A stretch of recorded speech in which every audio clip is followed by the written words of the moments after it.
Okay, we're in practice session now. Great. For whatever reason, I didn't have a practice session enabled on that one. I don't know why, so I'm going to check with everyone else.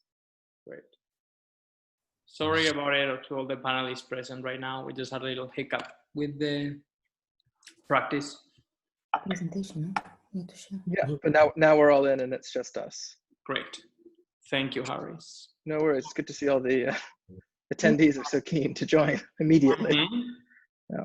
I'm going to confirm that for the rest of the sessions, just to make sure we don't face the same problem again. So this one is completed. Oops.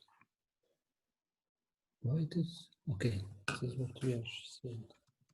Yeah, it shouldn't be a problem. Okay, presentation. Presentation is on the desktop. Now I have Thomas's presentation that he recorded yesterday. So we're just going to play that when the time comes. Close this one. It's an HTTP chapter. Okay. This one? Yeah.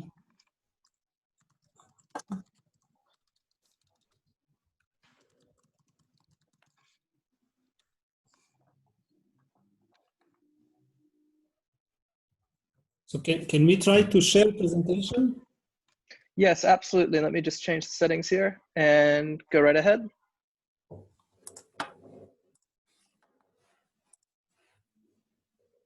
It's okay. And we can see that, and it's coming in clear. Can you hear us well? Yes, we can. Okay. What would be your recommendation? Should we keep video on during the presentation or we switch off? The video, I could leave it, you'd leave it on because you'll be visible in the top right corner for those people on the live stream. I think it makes it a bit more personal, but I leave it to your preference, of course. More. Okay, thank you. No problem. A little bit. No. We're getting a bit of a reverb. Mm-hmm. Okay, it's solved. Perfect. Okay, this one seems will not be needed. So will you follow on your phone? Yes. Okay. As an external. I mean, because you can. I mean, here you can hear and you can see. I don't need it. I mean, I was just thinking if here they will be. And then for chat, I think there is additional. But I think this is, see, panelists, attendees, so this is more for panelists and this is for questions. Okay. Are we okay with this?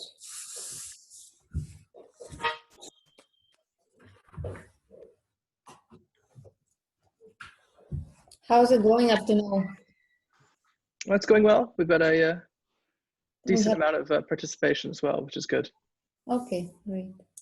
So how many, let's say, turn up? That's the thing. This morning we had around 350 on the actual Zoom, and then the live stream had probably another couple hundred. The first session has already received nearly 2,500 hits on YouTube. So a lot of people are watching them after the fact. That could do with the time differences, of course, as well. On YouTube.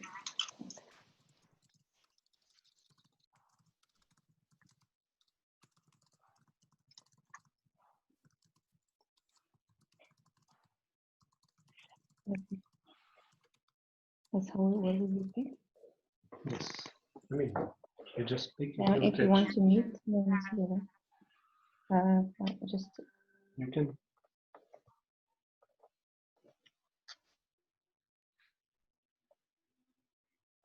Okay, maybe it's not possible. Can you hear us now? Yes. Yes. Yeah. Okay. Yeah. There is still some. Yeah. Okay, this is because of. There's still some echo, Andre, a little bit. Andre, maybe just put all lights on. Okay, it's on. Okay. Just when the sun goes down, we are still fine. So if you're watching.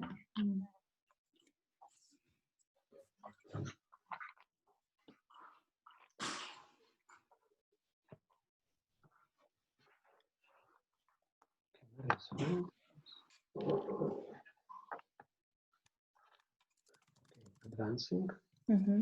is here. Mm-hmm. Okay.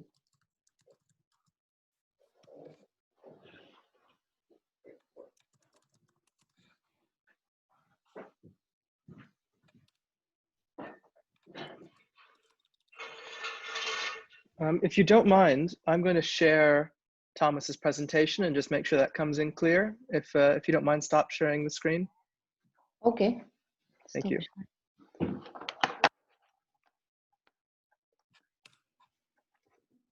So I'm going to share my screen. Make sure we're optimized for video.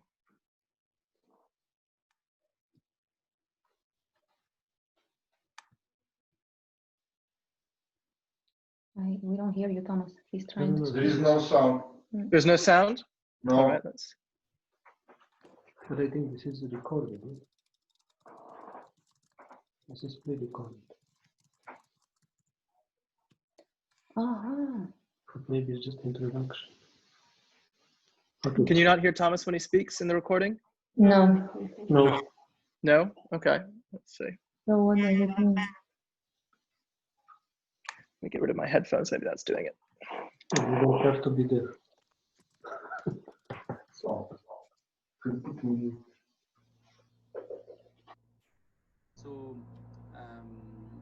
I will present a recorded presentation in order to provide. Are you hearing anything there? Now we can, yeah. Now we can hear him. I think it was the headphones. Of the understand. Okay, so I will have him in reserve, and he's not leading it out. So whenever he's ready, just let me know, and I'll start that video. Okay, so sure. Very good.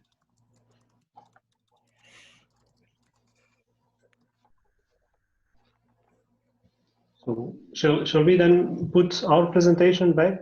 Yes, please. Thank you. And then when we are to start, I remember there was something about the broadcasting, but this you are controlling. We're controlling it. So if you, when we start the broadcast in 5 minutes, there'll be around a 30-second gap between when we start broadcasting and when we go live on YouTube. So in those 30 seconds, we'll just sit here and wait, and then I'll give you the signal, and then you can begin. So camera will stay. But it shouldn't be longer than just a few seconds, really.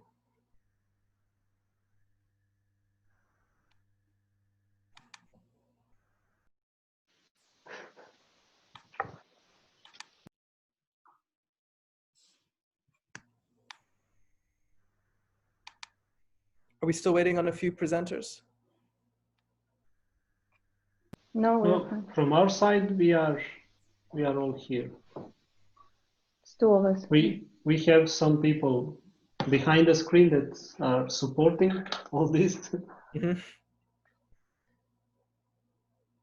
And I imagine Thomas will join us in the next few minutes, but I will send him a message as well.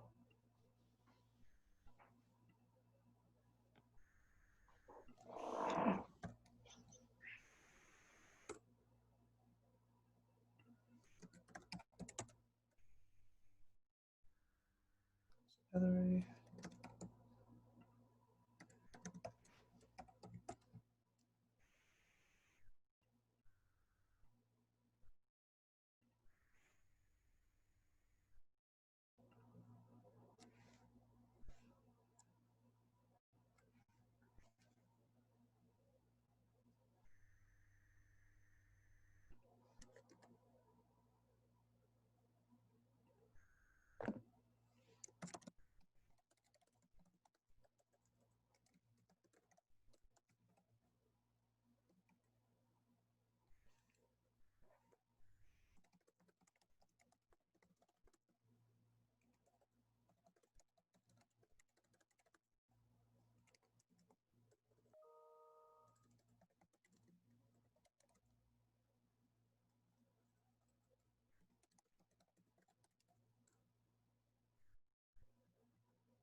Thomas says he's joining us right now.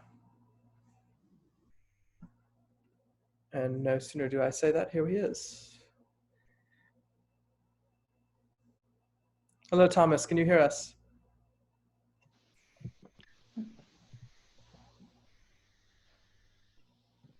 Thomas, can you hear us? I don't see him. No. Oh, okay, we don't.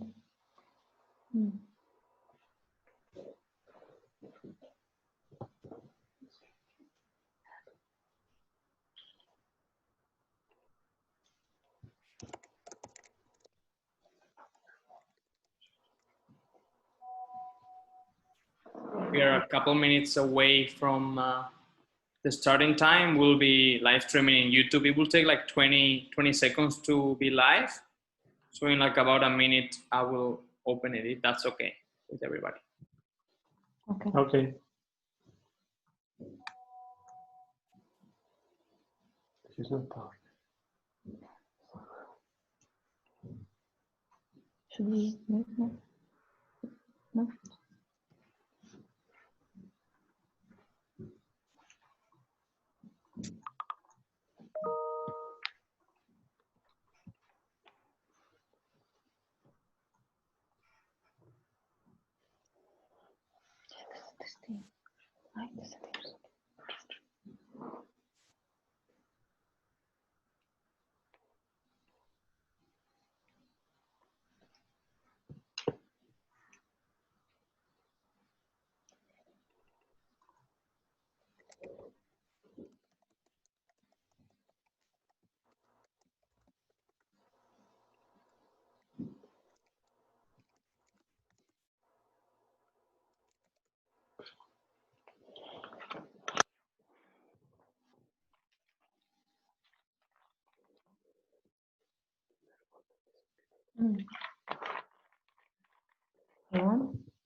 We've lost Thomas, but I imagine he'll join us in a second.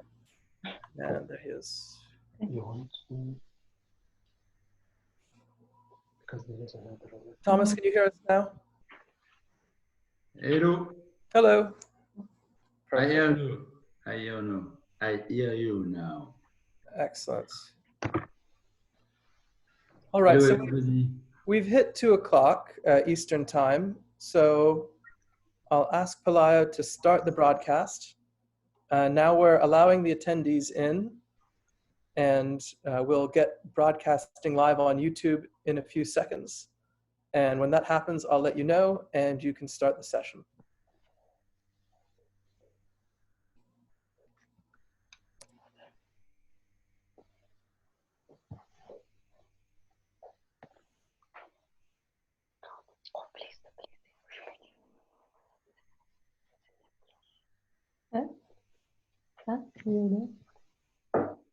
We're just having the participants join us. We're nearly at 100.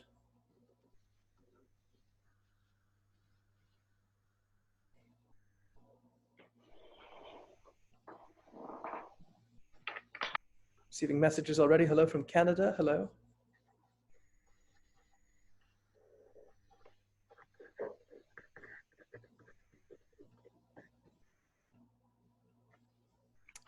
We are now streaming live on YouTube, and if we just wait one moment to update the Unitar website, we'll be ready to begin.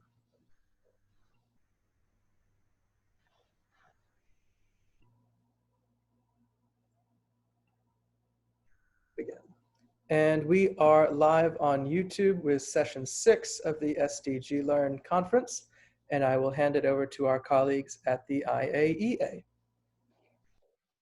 So, good afternoon, everyone. I am Loreta Stankevičiūtė, and this is my colleague Mario Tot, and we are both from the International Atomic Energy Agency. Today, we will share with you some information on the capacity building program for energy planning offered by the International Atomic Energy Agency. So IAEA has member states that have nuclear power and that do not have nuclear power programs. So you may ask why countries without nuclear power are member states of the IAEA.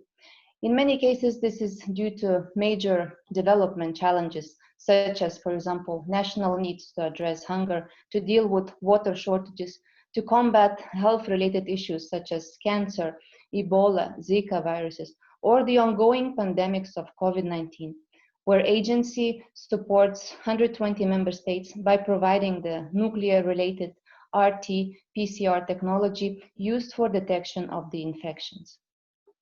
So nuclear technology, through its various applications, can assist addressing these challenges.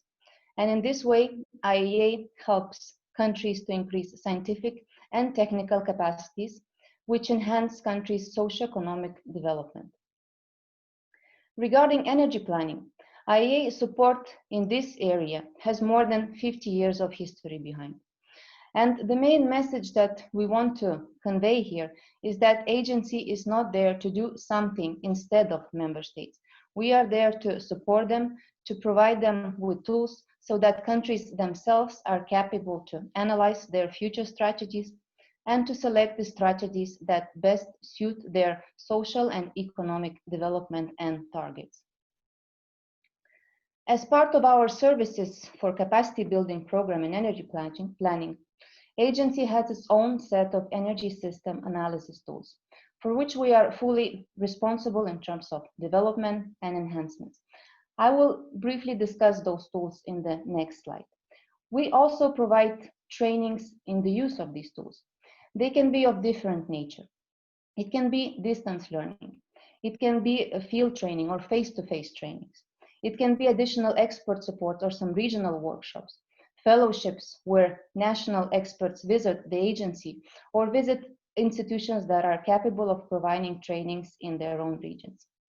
The main idea with capacity building program is to keep the national team under constant training for 2 years or more, depending how country decides to engage in this activity. And at the end of the project, what is important is that there is a study that usually is done by the country itself. It also serves, let's say, a proof for that country that they are capable of doing that study. But what is more important for us is that the capacities are enhanced so that experts who work and contribute directly in their countries, in their ministries or other organizations that are in charge of energy planning and energy policy. Also, we provide technical assistance in elaboration of energy strategies or in conducting national and regional studies. But again, we do not do the work for them, but rather assisting coordination of this work by working with the country. As part of capacity building program, we also maintain information references of energy and economic data. And we also try to understand and explain to member states the compatibility of nuclear technologies with national sustainable development objectives and greenhouse gas mitigation goals. Most of the capacity building activities for energy planning are conducted through the Technical Cooperation Program in the framework of national, regional, and interregional projects. TC program, Technical Cooperation Program, is the primary vehicle for the agency to deliver its services to member states.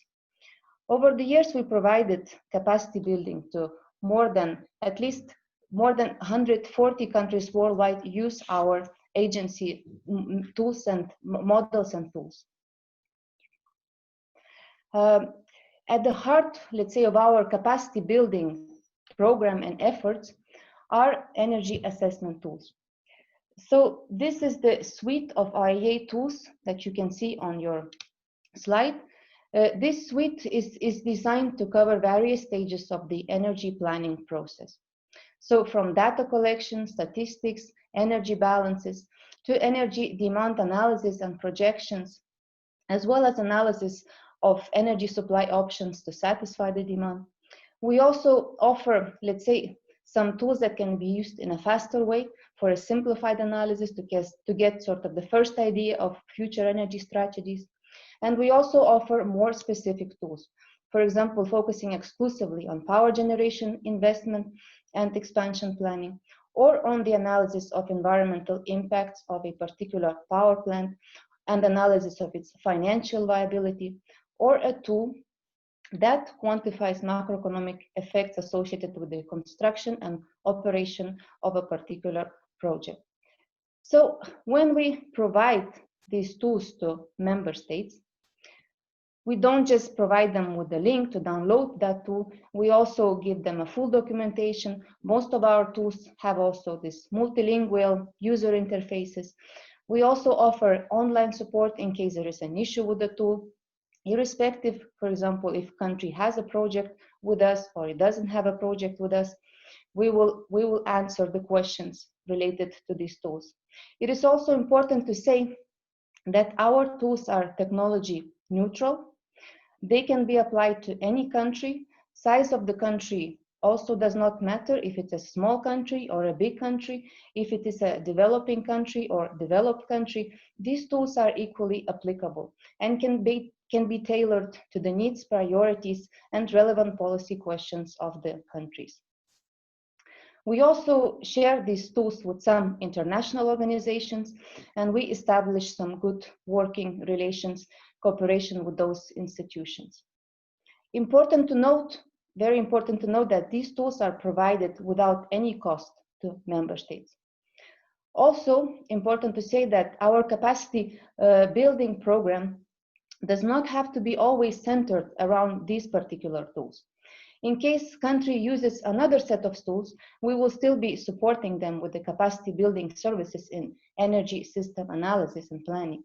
The ultimate goal for us is to help analysts in member states to improve their analysis so that they are better equipped to face questions posed to them by decision makers, let's say. We also have more tools or concepts that we help with or provide to countries.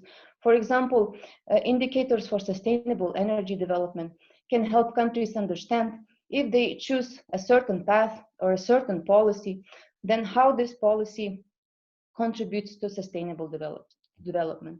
Let's say track the progress. Yeah. We also support countries in CLUE integrated methodology, climate, land, energy, and water.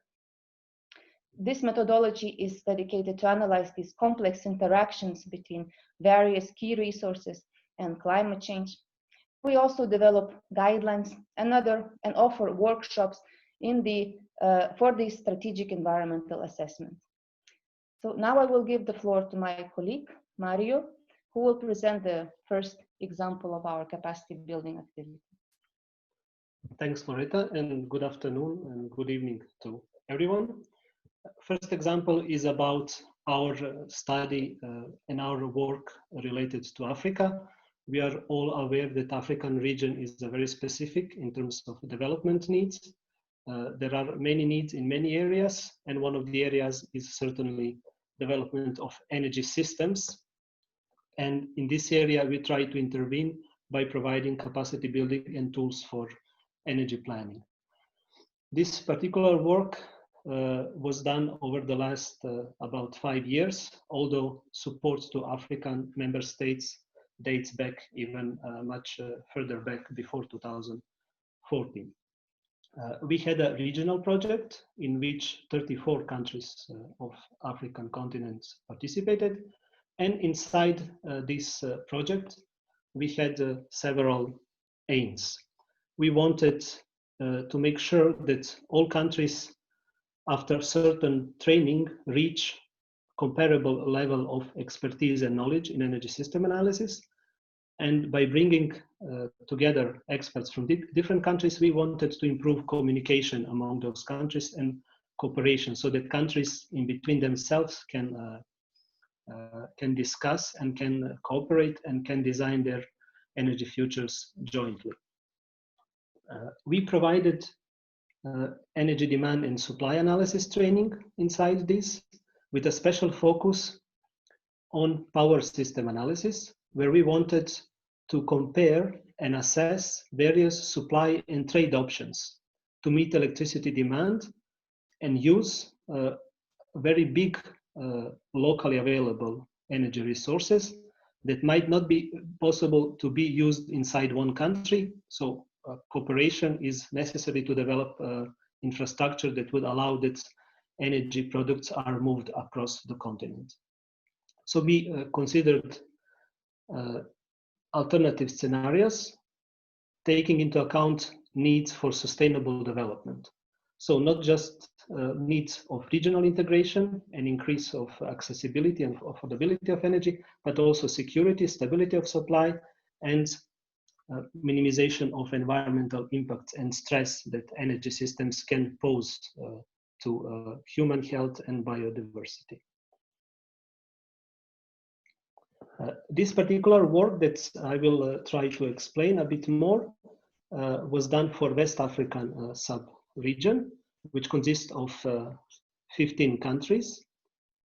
This region can be compared to many other sub-regions in Africa. So there are diverse energy and mineral resources, but these resources are not evenly distributed among countries. So some countries are in abundance of maybe some fossil fuels or hydro resources, while other countries do not have such type of opportunity to use resources to satisfy their energy demand. So first idea is how to cooperate, how to bring this energy closer to citizens. Access to energy and electricity is of a prime importance for any social economic development in any country. And in this region, we also saw large disparity in electricity access, not just among countries, but also inside countries between urban and rural areas. And it is fair to say that in many African countries, average customer pays relatively high prices for relatively lower quality of service in terms of reliance on fossil fuels, high prices, obsolete generation assets, and also underdeveloped grid, which influences directly reliability of supply and possibility of industry to use competitive energy sources. What is specific for West African sub-region is that they have really strong regional institutions. So they already started cooperation in that direction. So our work was complementary to the work conducted by already existing regional institutions, and we also brought participation of some other international organizations into this project. We had a principal objective of case study that we developed was that we use tools, that we use analytical tools, that we offer numbers so that experts can present various options to policy and decision makers and explain them what is the magnitude of effort that is needed to bring energy to citizens over a certain period of time, in this case over the next 20 to 30 years, and also suggest cost optimal expansion strategies for electricity generation and start and enhance communication among countries towards realization of projects of regional importance. We analyzed requirements to reach a sustainable for all target of universal access to electricity by 2030-2035 by reducing the disparity in availability of modern energy services among countries and within countries. We also wanted to explore options how to improve limited electricity access in the region, and at the same time how to keep environment under how to keep environmental impact to minimum. Support that was provided by our agency throughout this project is very similar to the support provided in other projects of this type. So we provided our tools. In this case, we used two tools, MIND tool for energy demand analysis and message tool for electricity supply analysis. And we offered various types of the trainings. On average, we would have 4 regional workshops under this project, plus some targeted expert missions or national trainings where we would estimate that there is a need to enhance local capacity. All these trainings were consisting of online or e-learning and field training or face-to-face training. Usually all these trainings, each training session lasts for about 2 weeks. It is also important to notice that it is not our agency that supplies data to countries. So we work with national teams. They are responsible for data collection, data verification, validation. We help them, we guide them, we give them advices where to find those data, how to improve data collection among institutions, how to estimate if those data reflect reality, and how to improve data that are maybe of not acceptable quality or missing data. We also we developed for each country national models for energy demand and electricity supply, and then we also connected all these national models into one multinational model. Throughout the project, we provided our support in running the models, in assessing data, in creating scenarios. And also we provided overall coordination among countries, because when we entered the region, there were regional institutions, but experts among themselves didn't have any platform for cooperation, let's call it like that. So we initiated communication among the experts. So we try to improve cooperation among countries in this way. And at the end, when countries created models, run scenarios, we help them also publish a report, which is available for download on our web page.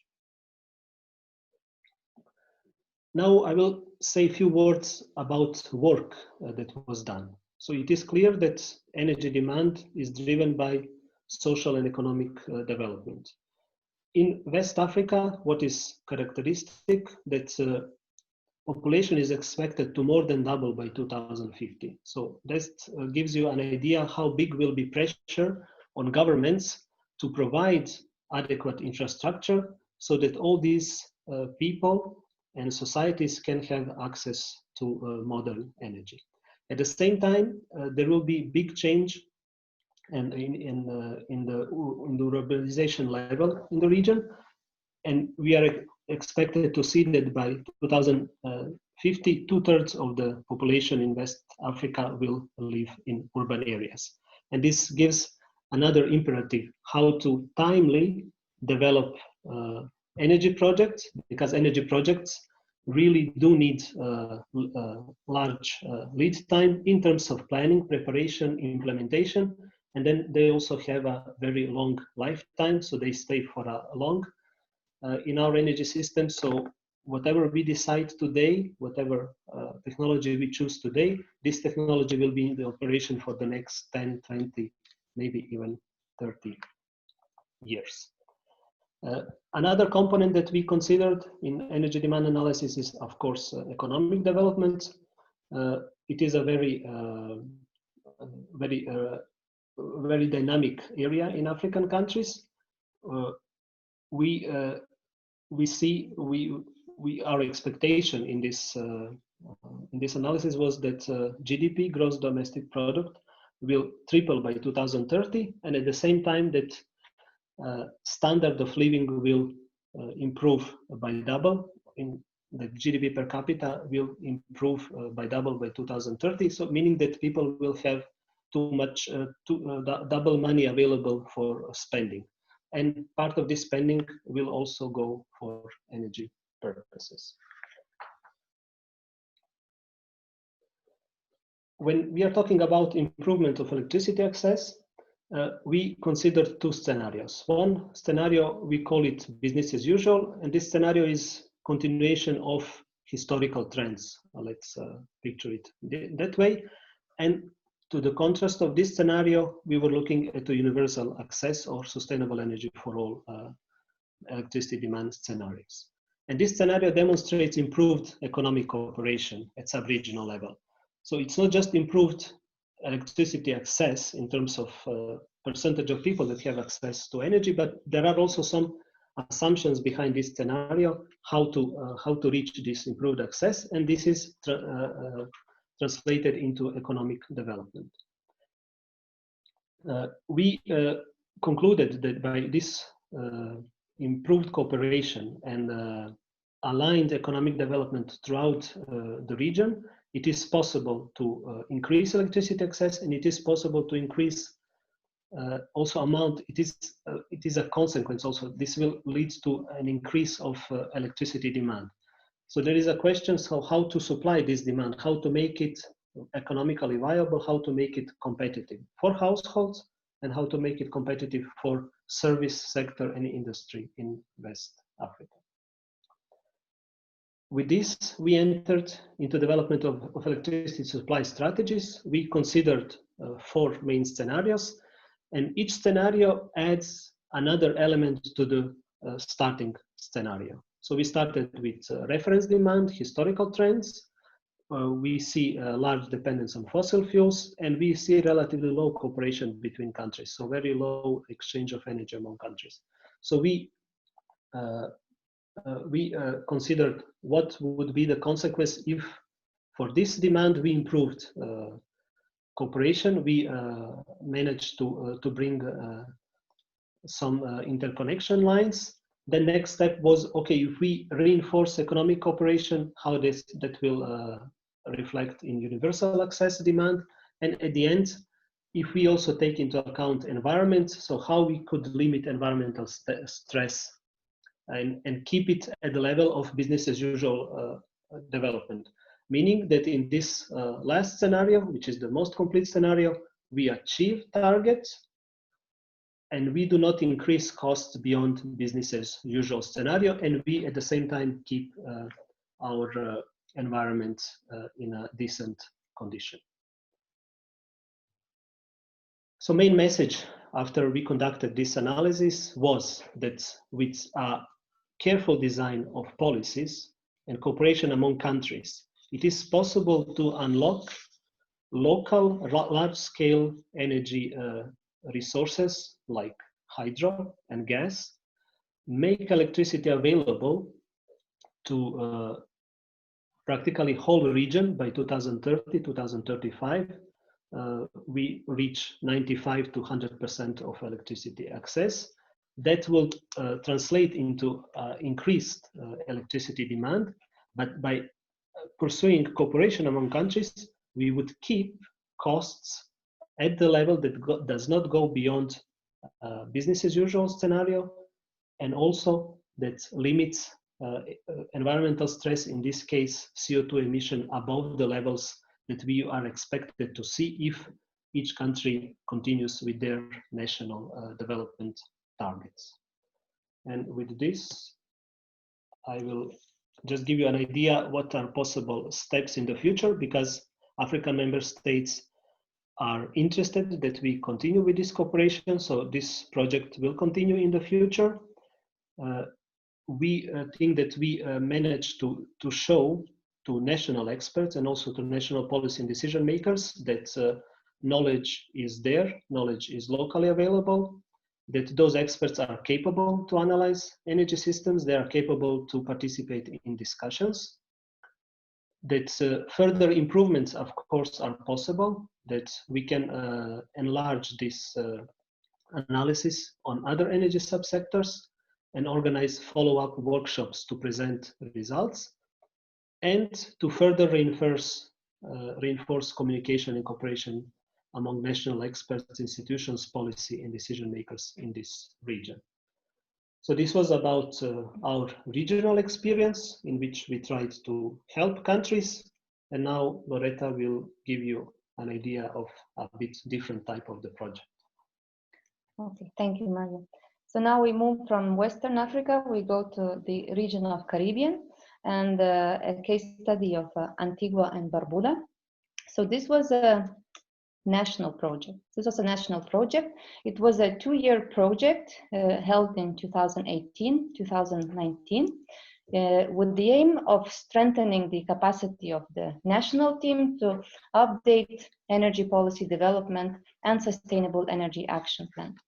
There was a team of 9 people who consistently followed the capacity building program. The team was a comprehensive team in a sense that it consisted from representatives from ministries, also from statistical division, as well as power utility. It was also a very dedicated team who put a lot of efforts in learning and doing the study. As a background, I would say that the government of Antigua and Barbuda has published a national energy policy in 2011, which sets out the country's sustainability vision, policies, and goals. And among the principal goals were the energy cost reduction, diversification of energy supply, and environmental protections. So these goals were the ones that guided basically the overall of this project as well. Few words about Antigua and Barbuda. Antigua and Barbuda is an island nation consisting of 2 main islands and several smaller uninhabited islands. It is an upper middle income country with a population of slightly more than 90,000. Its economy is heavily dependent on tourism. It accounts for some 80% of GDP. And as many islands, Antigua and Barbuda faces a number of common issues for the energy sector. In particular, the country has no indigenous fossil fuel resources and is highly dependent on imported petroleum-based fuels for its energy supply. Consequently, it experiences volatile and often high energy costs. As well, nearly 100% of its electricity is being produced from the imported heavy fuel oil, which results in high per capita greenhouse gas emissions.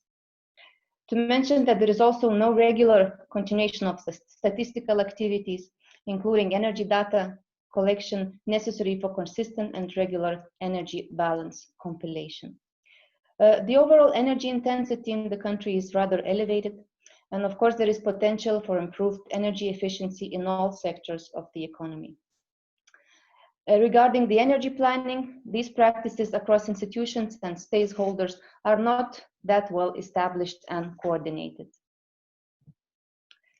Given these challenges and having in mind these goals of national energy policy, our capacity building program for the 2 years was structured around 3 main elements. So jointly with the team to work on improving national energy data necessary for planning. Indeed, the baseline statistics is the foundation of good planning and energy system modeling, as input data for case studies or models and for calibration purposes.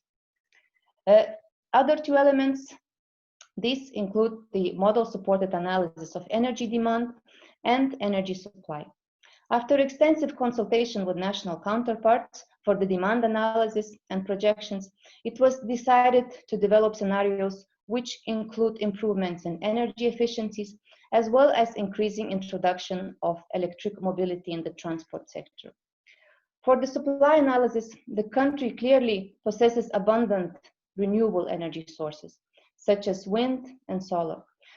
Nonetheless, the challenges also exist to harness these potentials, in particular in terms of financing and in terms of integrating them into the Antigua's current power system.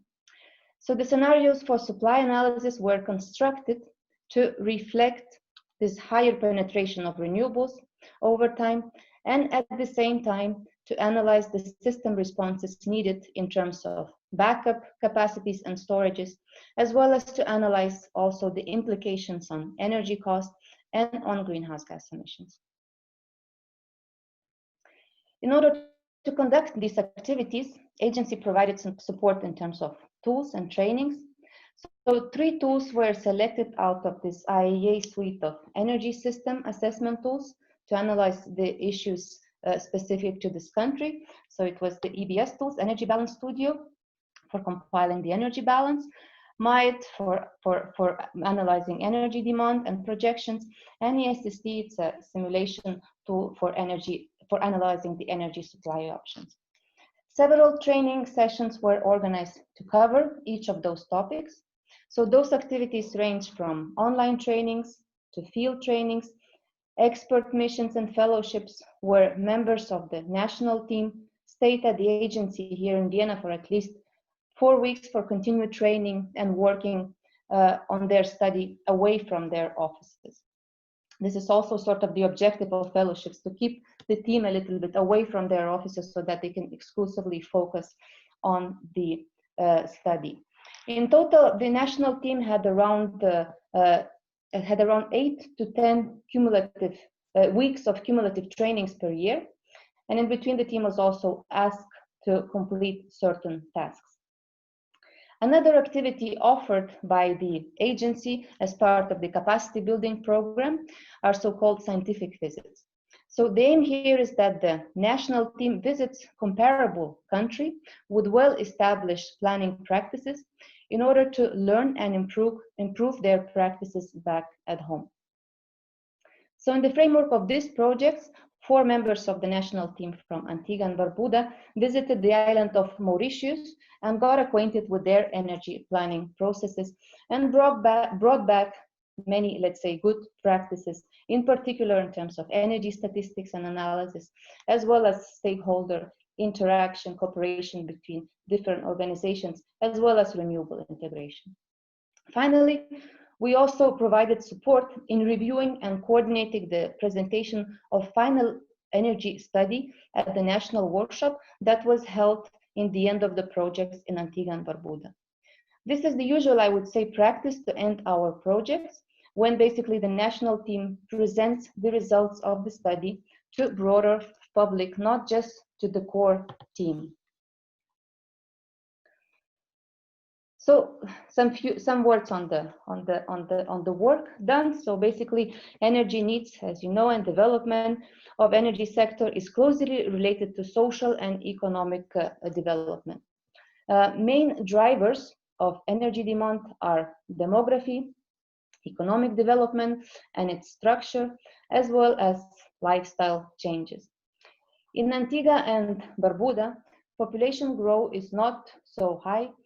Distribution among rural and urban population is expected to remain stable. At the same time, economy is expected to expand, and as economy grows faster than population, standard of living will also increase, which will influence the energy consumption. Economic structure, nevertheless, is expected to remain similar over the next 30 years. So for the demand analysis, national team employed the scenario analysis. Scenario analysis intends to capture outcomes, uncertainties, and necessary policy interventions.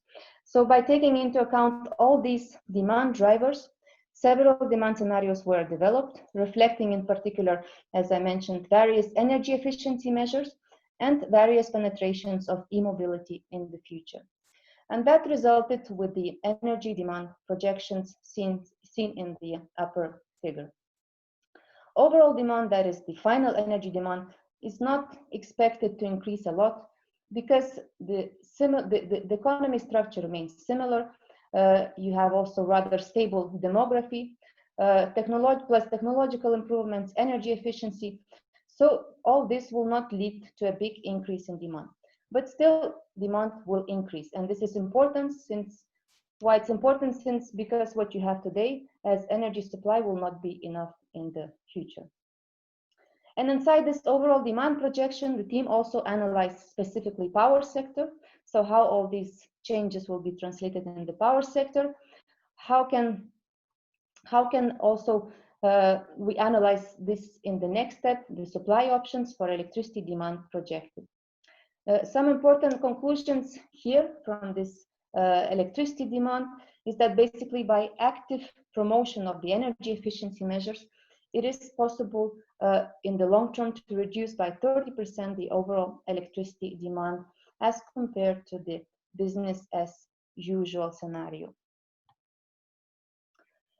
So these are the energy efficiency measures that were analyzed.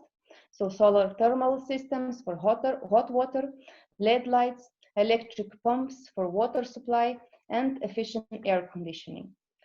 It was concluded by the team that there are several measures that are very effective, that are profitable in a rather short time, but in order to, let's say, implement them, some of the government activities will be still needed.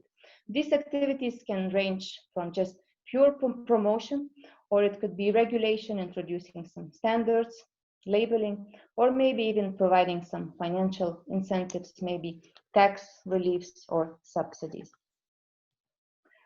For the electricity supply, the analysis of the options for the future was rather obvious since the country has no indigenous fossil fuels. So in the future, if they want to go towards clean energy system and reduce dependency on imported fuels, they have to choose wind and solar. But this automatically translates into some issues for security of supply, need for backup capacities or storages to avoid unserved demand when the production of electricity from renewables does not necessarily match the demand. So this analysis was also conducted by the team, especially to try to finding this balance between storages that are still rather expensive and backup capacities to basically avoid this unserved demand that results from the hourly analysis that we will see in the next slide. So indeed, it was shown that there is some seasonal wind patterns which would require large storage requirements. So in this figure, you can see that there is lack of energy in the end of the year, shown as unserved demand in the top figure, and surplus of electricity from wind in the beginning of the year, shown in the bottom of the figure. So in case we want to satisfy this unserved demand only with batteries, then the cost would be very expensive. To reduce the average supply cost, a solution might be in finding the efficient combination of backup capacities with certain level of battery storage to eliminate this unserved demand. Especially as time passes and batteries cost go down, this analysis should be renewed. Some conclusions and future works. So the results of the project were successfully presented and conveyed to broader public in this final national workshop. And one of the conclusions of this workshop was that the results of the study will be presented to the Cabinet of Antigua and Barbuda for further policy considerations and decision-making. Energy planning practices across institutions and stakeholders was started to being established with this project, and the coordination started to work. And project activities reinforce communication and cooperation among different national experts and other relevant institutions. So country, I would say, reach a certain level, but there are still areas in which this work can be improved. Maybe additional scenarios or some other analysis need to be conducted. And currently, we are also working with counterparts from this country to develop a new project for the next cycle of technical cooperation, which is in 2022-2023. What is also specific for such small countries is that they have relatively small human resource base. And it is very important to keep this continuous education and training of this small resource base. And this knowledge also obtained in this project can be shared in the regions in the other small islands of the Caribbean, as well as other small islands, let's say worldwide. And maybe as a conclusion of this overall presentation, I would just like to point in 3 sentences some takeaways. So basically, energy planning is not a one-time exercise. It should be a continuous process aligned with national policy. It should be repeated and refined over time. It is also a time-consuming process. It cannot be done over the night, but agency always stays available to provide this type of support to member states so that countries are capable themselves to do this type of analysis. Thank you. Thanks, Loretta. And during our presentation, we received a couple of questions. We understand that we have about 10 minutes, 5 minutes, so we will take 2 or 3 questions. So one question that maybe Loretta, you can elaborate on is availability of the tools. So are tools available to everyone? Our tools are available to member states. They are available cost-free, so they're available without any additional cost. However, tools should be used not for the profit purposes. Yeah, not for commercial purposes. So in case you are interested, there is I think an email here also.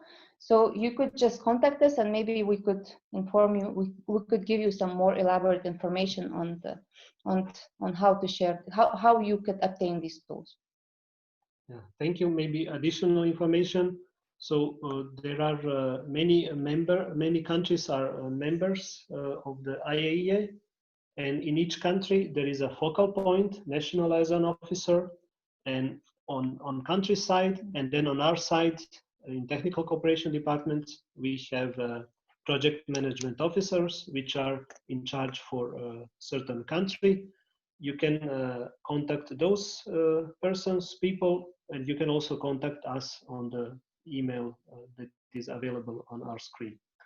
And the second question was related to maybe more elaboration on barriers or obstacles that we encounter during our capacity building work. And I would say, as Loretta emphasized, capacity building is not a one-time task, is not a one-time event. It is a continuous process, and in that sense, we face many obstacles. One obvious obstacle is availability of human resources in countries. In some countries, we have very few experts in the administration that are available to participate in our trainings or that have a background knowledge. So this is one of the obstacles. That's why we also try to cooperate with academia, with universities, and we are also transferring our tools to universities, and some universities use our tools to support their various teaching programs. Also coordination among team members inside one country, communication among governmental departments and entities, this can also be a problematic. And as usual, data availability and also data access. So often data exist, but are scattered among different institutions. And in order to have any meaningful planning, we really have to rely on some reliable data. And this can be a problem. Also, continuity of a project team is a bit of a problem.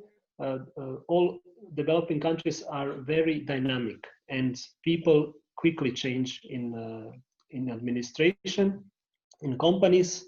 So there is a very large flow of people, and this presents a challenge, but it also represents an opportunity, because we are to some extent glad to see that someone who was in our training managed to go to some other place, maybe to find a better job, maybe to develop some business. And these people gain something from our activities. And we also hope that those people will be in a position to share this knowledge and skills in the future, and that they will remember where they started with their energy system analysis adventure. Can we maybe answer one more question? Okay, we will take one more question. And there was a question about a large discrepancy between input, in a sense, capacity building that we are providing, and also very little output. This is sometimes very difficult to estimate. We explained that our projects usually last for 2 years, but we encourage countries that they stay longer in this process, especially countries that are at the beginning of this type of training and at the beginning of energy system analysis. But we do see positives. In many countries, we have utilities or ministries using our tools, staying in contact with us, producing analysis, advising governmental bodies, advising their companies on investments, on future steps to be taken. And it is also important to, Loretta emphasize this, in all this work, we try to cooperate and coordinate with other international programs, because there are many international organizations acting in this area. Each institution or organization has its own preferences or modalities. Our main modality is we are seeing experts, national experts, as the main products of our work. Study is there to prove that they are capable, but what remains in the country is really knowledge, tools, and skills. And with this, I think we are obliged to close this part, and we are handing over to our partner in this session. Thank you.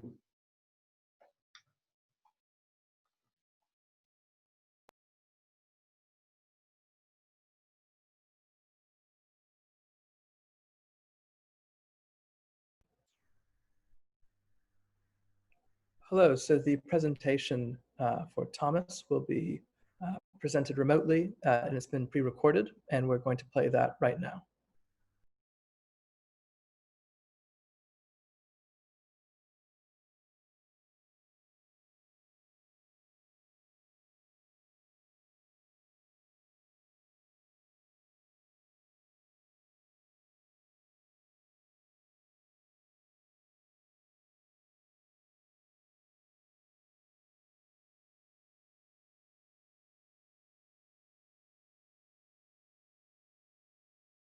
Participatory research can do to help.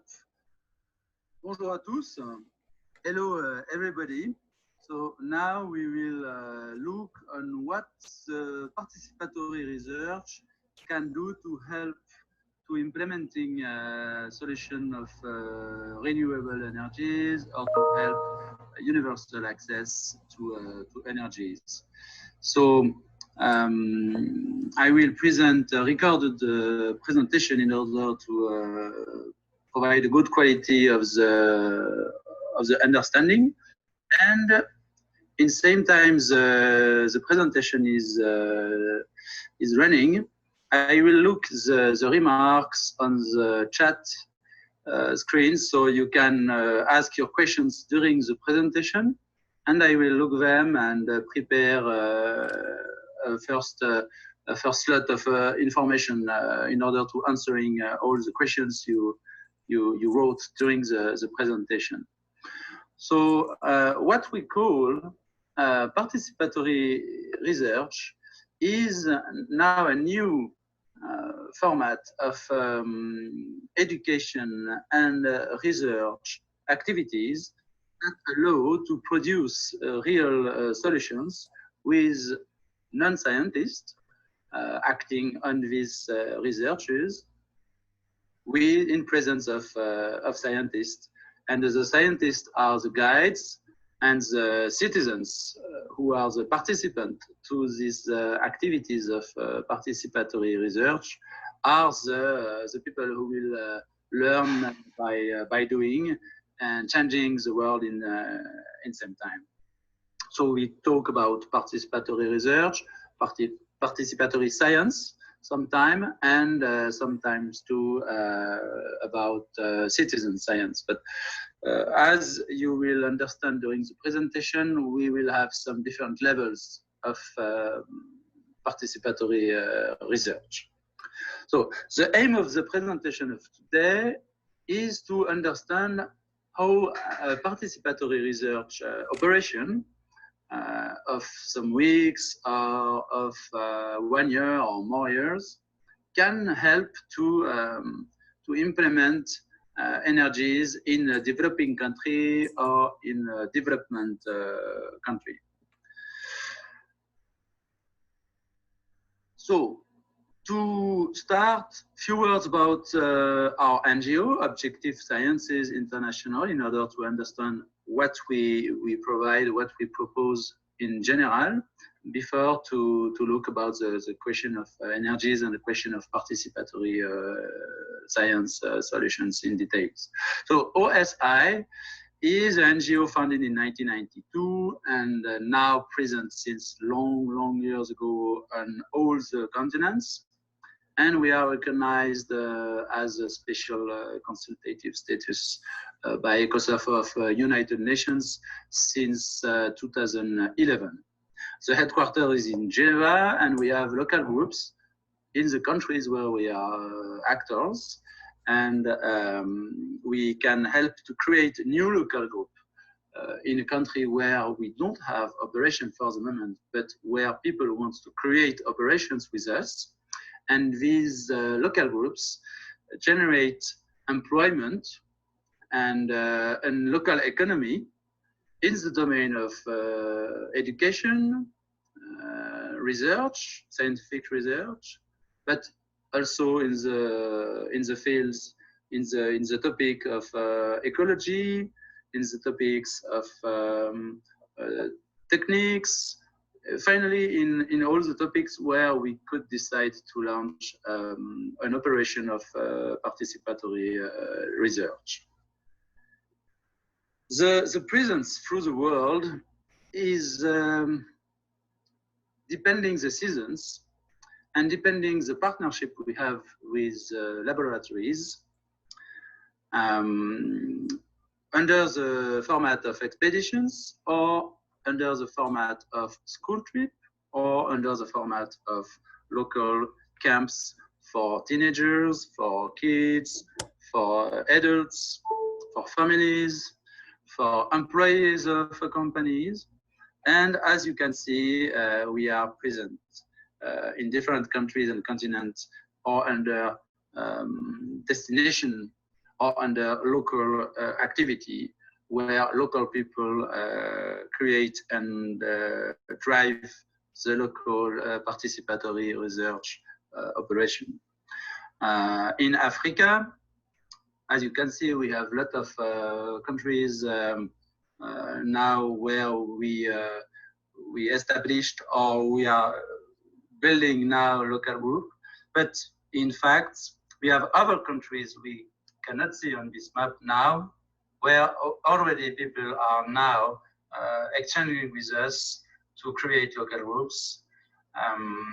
So we encourage you to contact with us. You will have the email contact at the end of the presentation if you are interested to join these people. In South America, also we have some projects in other countries not indicated on this map. For example, Ecuador or Bolivia, for project on the rights of nature, for example. And it is also the situation in Europe and in Central Asia, where we have other countries interested, like Indonesia, for example, or Laos, where we work about the topic of the relation between elephants and people. So, how we organize our participatory science projects? We design them for absolutely all type of publics. So we have some specific operations for all specific publics, but we decline a participatory science project in all the type of activity we need to have in order to touch all the publics. We brought absolutely all type of thematics of science, including hard science or fundamental researchers or applied researchers. And we design the camp or the school trip or other type of operation in order to solve real problematics. And some of these problematics can connect different thematics. For example, we have some project really pluri-thematics, transversal, needing informatics, computing, and ecology, or needing geology and astronomy, etc. So we connect this participatory science project with scientific institutions from the country where is operation running. So, for example, if we have, like we have in Vancouver in Canada, a participatory research project on quality of water, we lead this operation in partnership with local institutions of Vancouver. If at the east of Canada, in Quebec, like we do, we are following the Gulf. We are working with National Park of Canada, who have a dimension of research also, and not only of conservation. So all our operation is driven in connection with an existing public or private institution from the academic world of research. The team who is guiding this type of operation is a team coming from the science, but also coming from the animation of groups. So we have a dream team composed by students, researchers, teachers, facilitators, and together they constitute a team of group leaders who have, in the same time, the capacities in the question of techniques, and in the same time, the abilities in the question of leading a group, animate people, animate adults, animate teenagers, animate children, families, etc. So we are, like you understood, all over the world, and it is an aim for us to continue to be. And we contribute like this to local economy and local ecology solutions. So why? Because we generate a local activity where local people design and propose operations like camps, school trips, etc., to local publics at local price, local cost, and it's cheapest to organize the things locally and to create a short circuit economy, and it's in the same time the better to involve people and to enable the local people to be autonomous and to recuperate, to take this toolbox and to develop local solutions. At the same time, they generate local employment. And also now, because we have nearly 30 years old of experience now, we saw some old publics became after guides. So some teenagers of our science camps are now guides of our science camps and became researchers, teachers, and it's very, very, very interesting to consolidate a local economy. Oh, what is very interesting is this type of actions. You will see examples very soon. This type of actions allow this citizen public, including the kids, including the children, to publish results on reviews, scientific reviews, inside articles. They are the contributors. So our participants, adults, teenagers, and kids, write and publish articles about their discoveries on scientific reviews.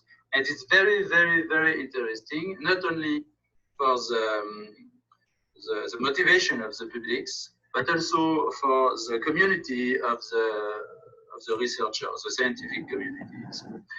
It's one of the main visible point of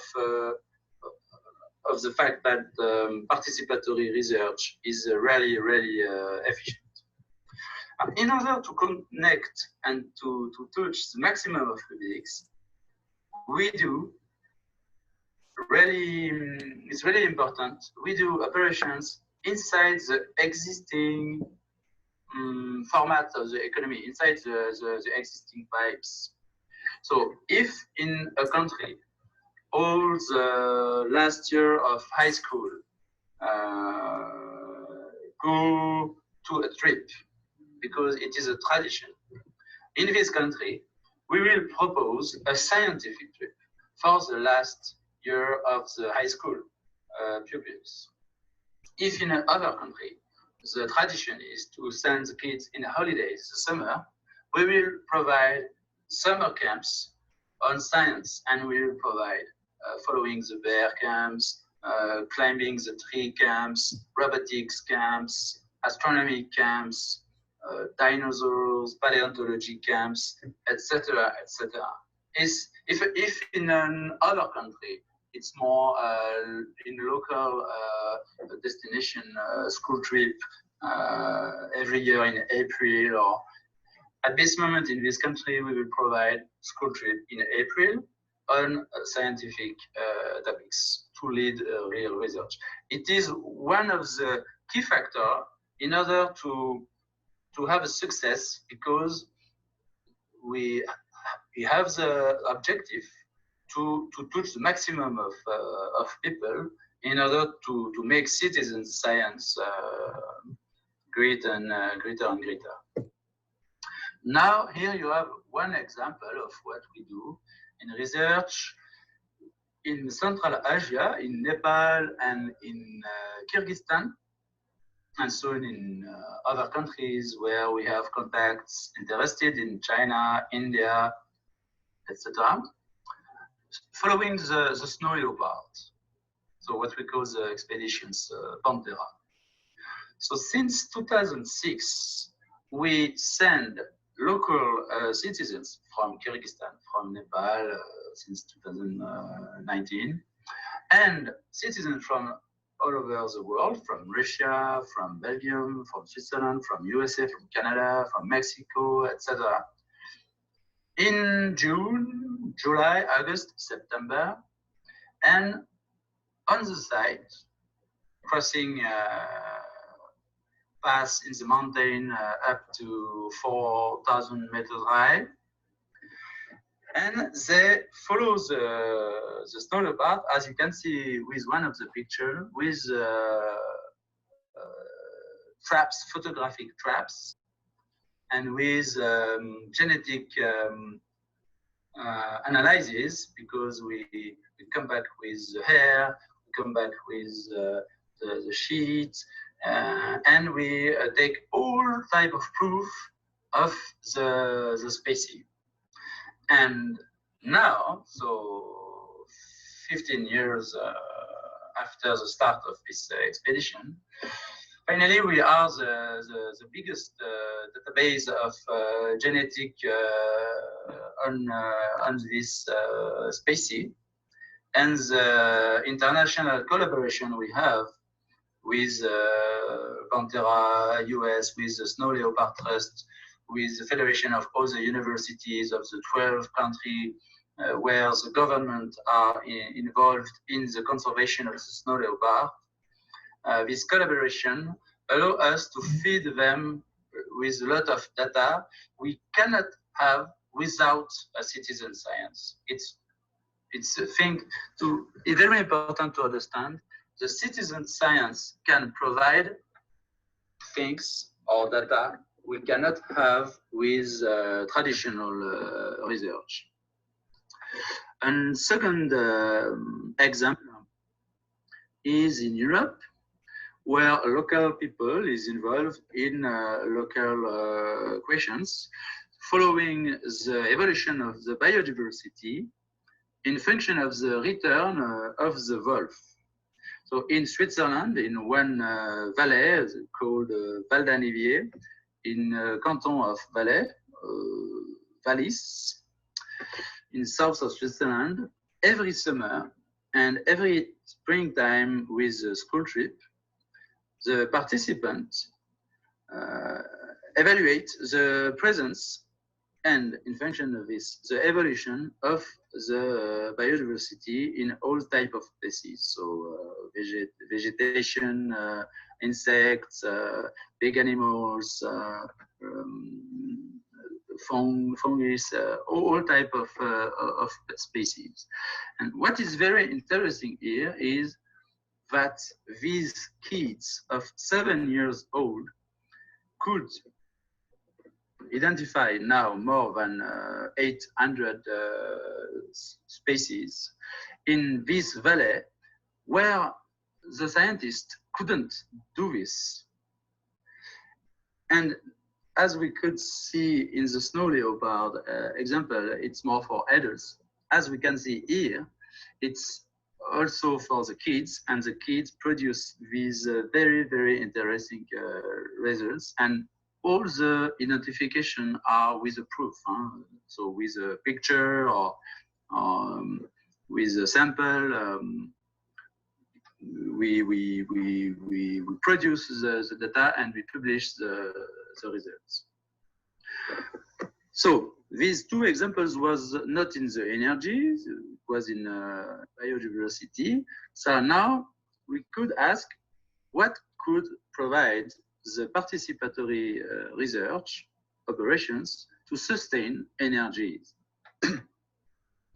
In energies for the future, we know we have a lot of different technologies, very interesting, like solar energy, fuel with algae, geothermy, biogas, etc., etc., etc. And we know also that what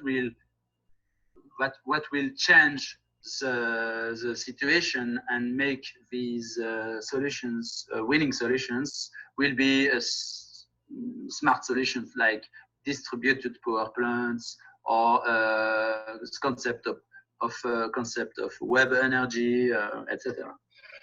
And in fact, we could see that the participatory science can generate an action of research by the citizens, and that this action of research connected with the schools, connected with the high school, connected with engineering schools, universities, with users, with deciders, with the industries, etc., will accelerate and facilitate the implementing of the solutions the government wanted to propose for his country on universal access to energies.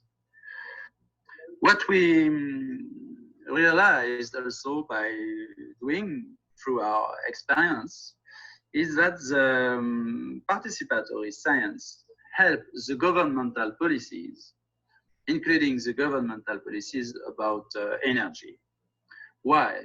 Because by launching a participatory research action on the topic, on the project, we create a contact with the population and with all the level of population that generate interest, that generate a sense. So the people have a sense for these actions. They know why we are asking these questions, what we want to solve.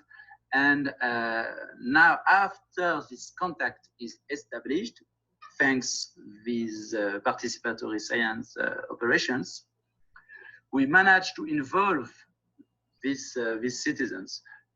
Also, every time, all the levels, so the kids, the teens, the teenagers, the parents, the professionals, the researchers, the deciders, etc. So all these type of people are involved in the project of citizen science, so they want to participate to the questions, to find solutions, to implement prototypes, to test the different energies in the school, at home, in the neighborhood, in nature.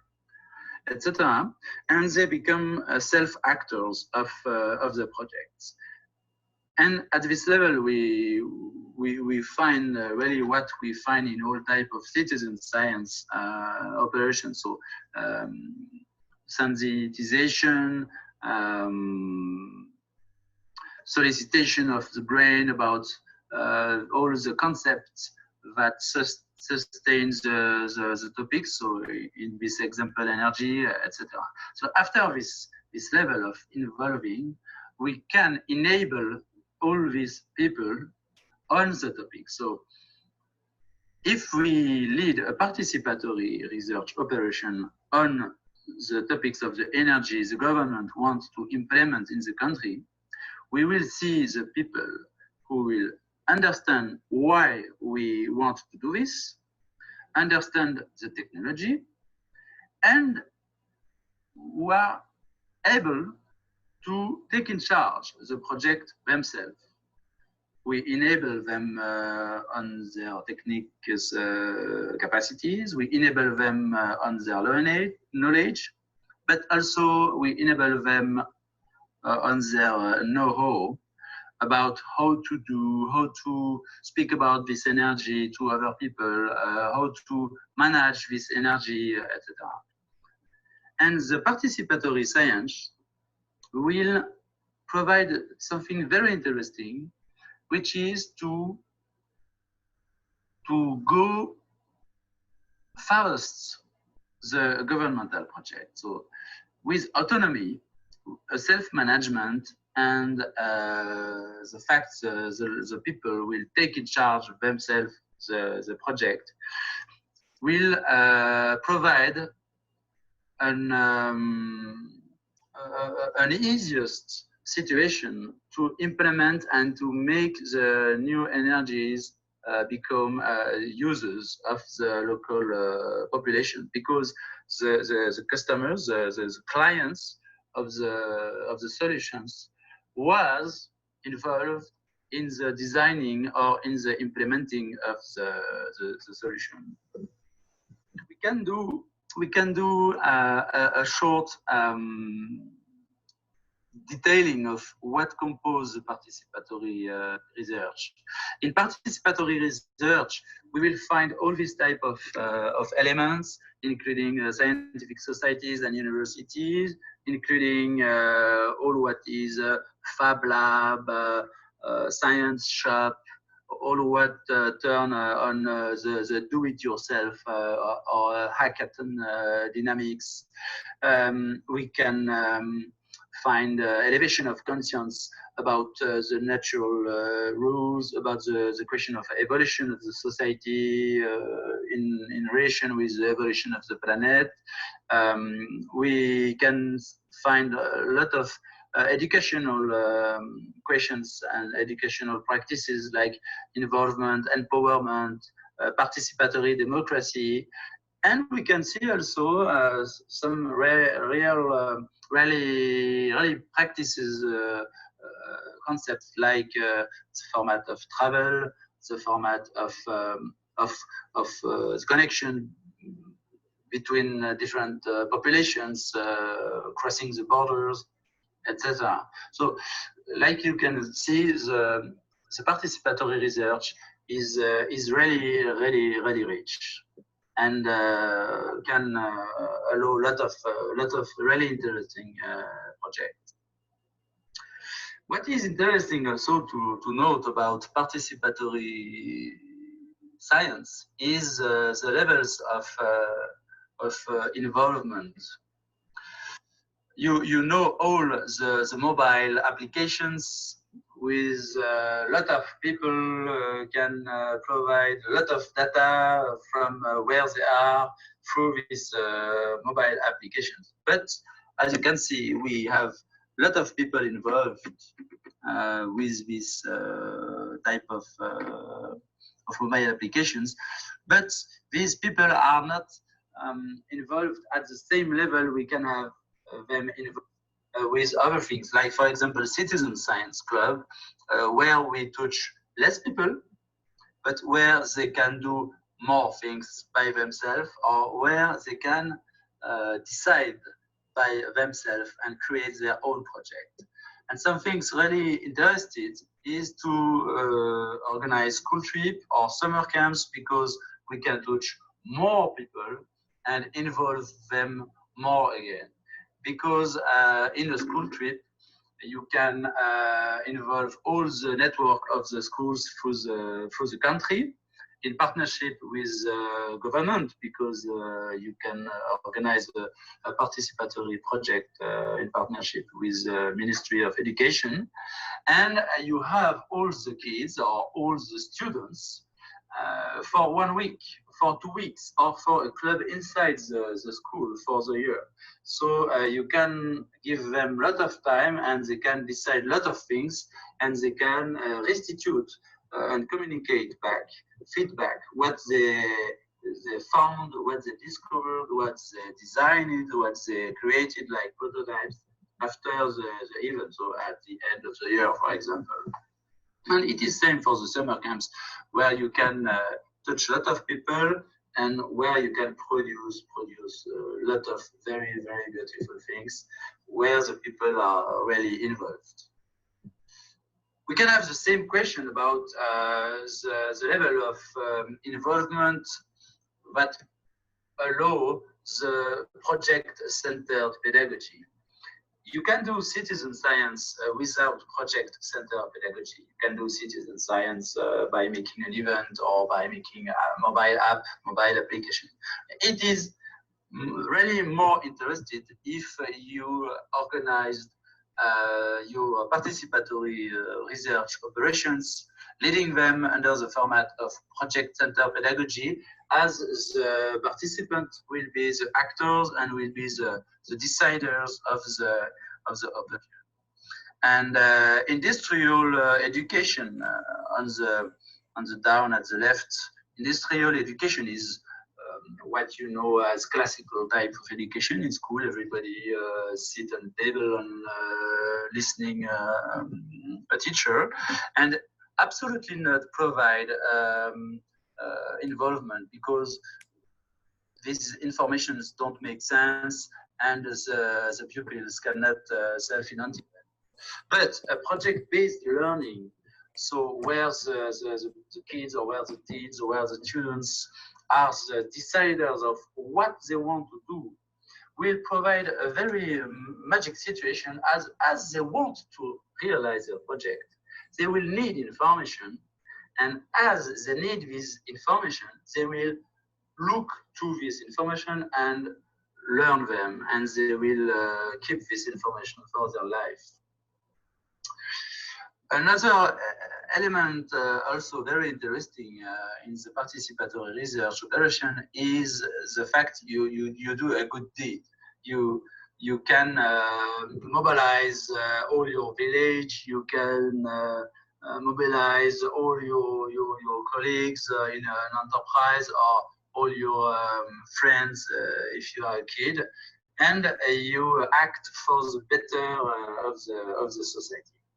So it's really good to have a good effect on the project. To lead a project, we need some type of operators. So in the NGO or SI, we contribute together a research program, an educational program, a development program, and together they can generate a scientific education operation under the format of participatory research. The research program provides the content, the research, and the educational program provides the frame, the place where to be, the leading of the educators, and the development program provides the participants or the funds to make people participate. And for the research program, we can work with an existing laboratory or create a new lab. As for the educational program, we can work with an existing NGO. We will give a mandate to this NGO, or create a new NGO in the country where we need an educational program able to lead participatory research operation in this country. Same for the development program, or we can use a partnership with an existing travel agency, for example, or we can create a sellers team locally. This team will go look at all the teachers of the school, will go contact all the families, etc., depending which type of public we want to touch with So we have steps to concretize, to make your project a reality. And these steps finally are simple. As you can see here, the first step is to look if in your country where you want to implement a participatory research operation or the topic you want to solve in your country exists or not a local group of the NGO Objectif Sciences International. If a local group exists, you can join this local group, and this team have already the capacity to drive a participatory research project under a new topic in partnership with you. Or if a local group doesn't exist, we can create a new one, or with you, if you want to be involved with this, or with local people we can identify, and we can create a new local group, and this local group will be able to drive a participatory research project under your topics. The second step is to go from the draft to the project. So we debate on the draft, and we consolidate the choices with people who are already involved in the topics, in the type of publics, in the country. So we use the good practices, and we consolidate the draft, and we design the project so the project can be communicated in advance. And by this time, in the same time, the project is communicated to the public, because we need 18 months to communicate the project in order to have a first operation with the first group of public. In the same time, we proceed to the partnership. So we will train the co-operators involved in the project, and all these co-operators will use the OSI, the Objectif Sciences International toolbox. And at the end, we start with the first pilot operation. So we drive the retro planning for the pilot operation, and this pilot operation will provide the proof of concept, and year after year we can reiterate, continue what we want to keep, and change what we want to change, and year after year the operation is better and better. So now at the end of the presentation, I will answer to your question. Here you have 2 emails address, depending if you want information about a local group in your country, or if you want to propose a participatory science project, a citizen science operation, no depending the question of the local group, just about the project. These teams you connect with this address will help you and advise you in order to make your project a reality. And on the down of the slide, you have websites, the institutional website of the NGO, and in French and in English, the website where you can find the participatory science project we have in this moment. So now I propose you to exchange about your questions and your remarks. Thank you very much, and I hope to have good collaborations with you in the future. Thank you very much, Thomas. I'll pass it over to you. Yes, and I saw a question in the chat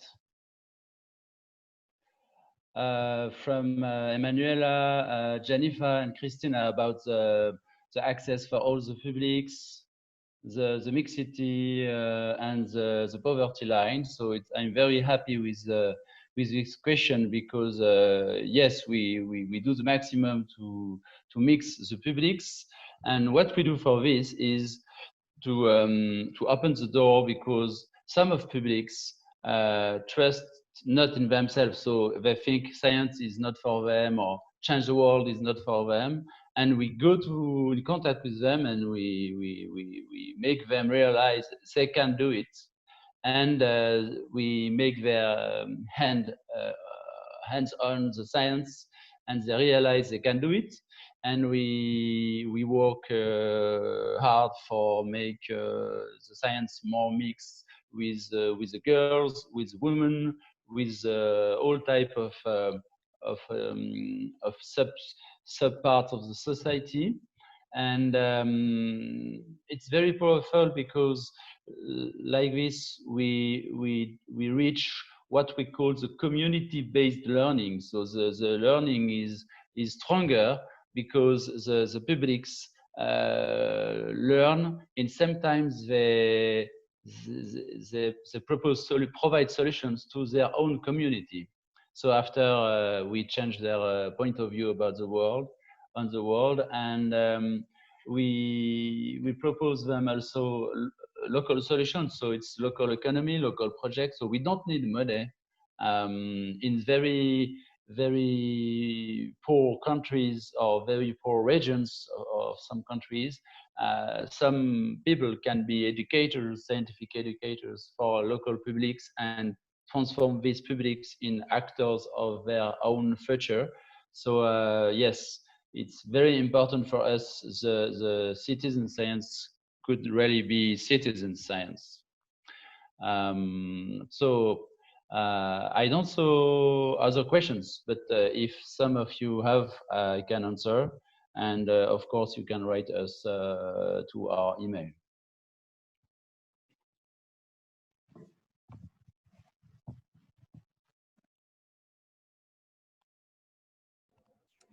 So we'll let a few more minutes if we have any questions, but if not, we'll reach the end of the session. So if anyone has any closing questions, please put them on the Q&A, which you'll see at the bottom of your screen. But if we don't have any further questions, I'd like to thank our panelists and our partners for putting together a fascinating presentation that was certainly enjoyed by all who watched. More links and copies of the presentation will be available on the SDG Learning website, and I am going to put that live later today. So you'll be able to access the presentations you've just watched, this recording, and some contact information for UNITAR, and we can put you in contact with anyone else. And we have our colleagues from the IAEA joining us. Do you have any closing remarks? We'd just like to thank you for participating, of course. Thank you very much. You're muted at the moment. Sorry. Thank you so much for the session. Yeah, we answered many questions in the chat. In the chat. So Q&A, thanks to all people. And if you have any further inquiries, please contact us on the email provided. Stay safe and healthy. Take care, everyone. Thank you very much. Good evening. Good evening. Bye.